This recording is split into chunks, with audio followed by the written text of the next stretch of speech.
So like and subscribe if you want to.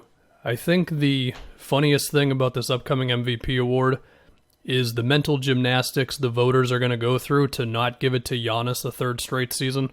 Because to me, he's still the best case for it, but I just don't think they're going to give it to him. I think the Bucks are going to be the 1 seed in the East. I think he's going to again be in the running for Defensive Player of the Year and average 30 and 15 and 6 assists or whatever, but the MVP award has its politics. Usually it's either first-timer, back-to-back, or LeBron. So then you think about the next obvious candidate, which is Luka, and I think that's the guy who's kind of become the consensus prediction, and my fear is that Dallas just isn't going to be good enough. I've talked enough about how I fear Porzingis can't get through a whole season. He's already going to miss the start of this year. He's probably not going to be 100% when he comes back because I don't think we've ever seen Porzingis be 100% when he comes back from an injury. But even so, maybe through the million Luka pick and rolls and space on the floor and the fact that they got a little better defensively with Josh Richardson, and we'll see if Josh Green can be a day one impact guy. Perhaps Dallas can still be an elite offense and maybe 12th or 13th in defense with Porzingis in and out of the lineup, and that can be enough for them to get the 2 seed or so in the West, and then Luka can get the MVP that way. Other first-timers would be Jokic.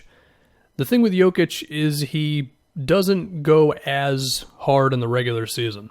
Playoff Jokic is a step above regular season Jokic. I mean, we remember last year, he didn't even start the year out that great. And one of the things with Jokic in the regular season is he just doesn't shoot enough.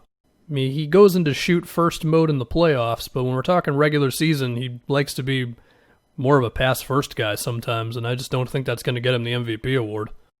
Dame would be another first-timer, and I think offensively we assume they're going to be very good. They're always good on offense. Last year they were third in offensive rating even with all their injuries. Their problem was they were terrible on defense.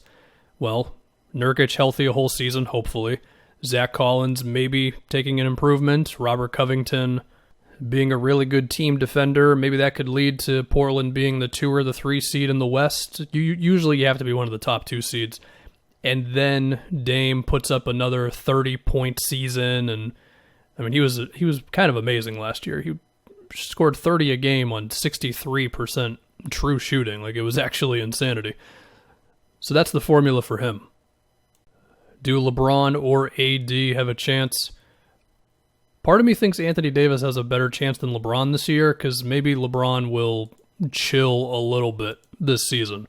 I mean, last season LeBron attempted 19 shots a game. Anthony Davis attempted about 18. He had more free throw attempts, though. And perhaps that just swings into AD's favor a little bit more this season.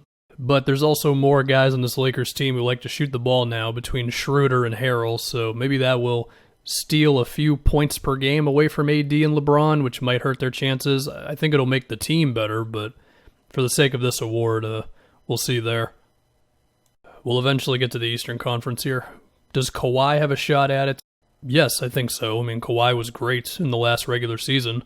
I think his lack of an MVP case last season was just due to games played. I mean, LeBron had 10 more games than him, but Kawhi was great. 27, 7, 5. Not the same defender that he once was, but still good enough for an all-defense guy. Did he actually get it last year? I don't remember, but he was certainly in the running. So if Kawhi can get to 65 games played or so in this shortened 72-game season, then I think he's got a real shot. To talk about Harden as well as Steph. So I just don't know if the Warriors are going to be good enough. I mean, Wiseman would have to be awesome. Wiggins would have to be better. Draymond would have to be looking a bit younger than he has the past 2 regular seasons. And in the case of Harden, I mean, you know, there's a lot going on with Houston right now. Maybe if Harden gets traded, can I put that sort of qualifier in there? If Harden gets traded to the Sixers, then I think his chances become a lot higher, even if he's already won one before. If it's Brooklyn, then 3 guys shooting the ball a lot. Maybe neither of them would have a real chance at it, but it would certainly make this conversation different. And then I guess the outside candidates in the West would be Donovan Mitchell, Ja Morant, Zion, Devin Booker. So yeah, if we go on to the Eastern Conference, I did my whole Giannis spiel. I just don't think they're going to give it to him. If they are willing to give it to him, then I think he is the best guy still for it. But if we go down the rest of the Eastern Conference, I think you're looking at Embiid, Kevin Durant, and that's probably it. And I guess you can give an outside chance to Tatum and Siakam. I think Tatum has been picking up a bit of steam in MVP talks, not as a real candidate, but as maybe number 3 or 4 or so. And I see the logic. I do think he could average like 25 points and maybe be an all-defense guy, and his playmaking's gotten better. I do see it all. Kemba's going to be hurt to open up the season, and there's no saying he's going to be healthy once he's back.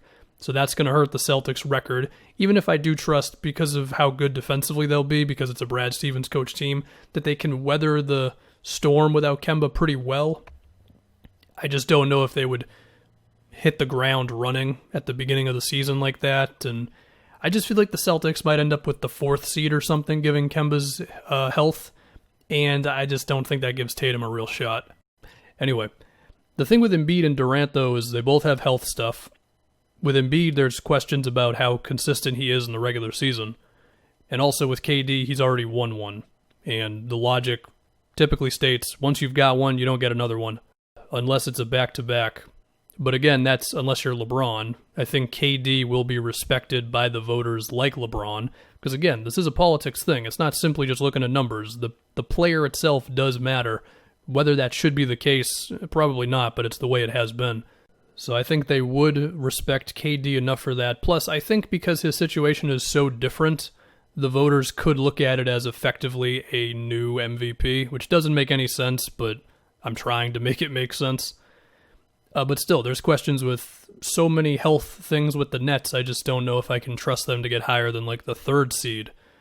Between KD's Achilles and Kyrie has missed so much time in his career, and Karis LeVert has as well. Just to mention Miami real quick, I don't think Jimmy is going to average 27 points a game or whatever. I mean, I know he had those great finals games, but I'm just assuming he's going to be another 21 at the most, maybe 22 points a game regular season guy, and similar to Jokic, that's just not going to get you the MVP award. Although I do think Miami is going to be very, very good this season. So anyway, when I put all of that into a blender, I think where I end up is, again, if James Harden gets traded to Philly, then that's real. If he gets traded to the Nets, that's still real, although his shots per game are probably going to be a little lower. I guess it's Anthony Davis. I kind of want to go against the grain and predict Dame, but that would mean I'm thinking the Blazers will be the 2 seed, and I think they definitely got better this offseason. I just don't know if they got that much better. So yeah, I think I'm going to go Anthony Davis number 1. In the moment, I want to go Dame number 2, maybe just to speak it into existence. And then 3rd, I guess I'll go Luka. It's just, I can't help but feel kind of awkward talking about this whole MVP thing, because again, I think Giannis is still the best case, but I don't think they're going to give him 3 in a row.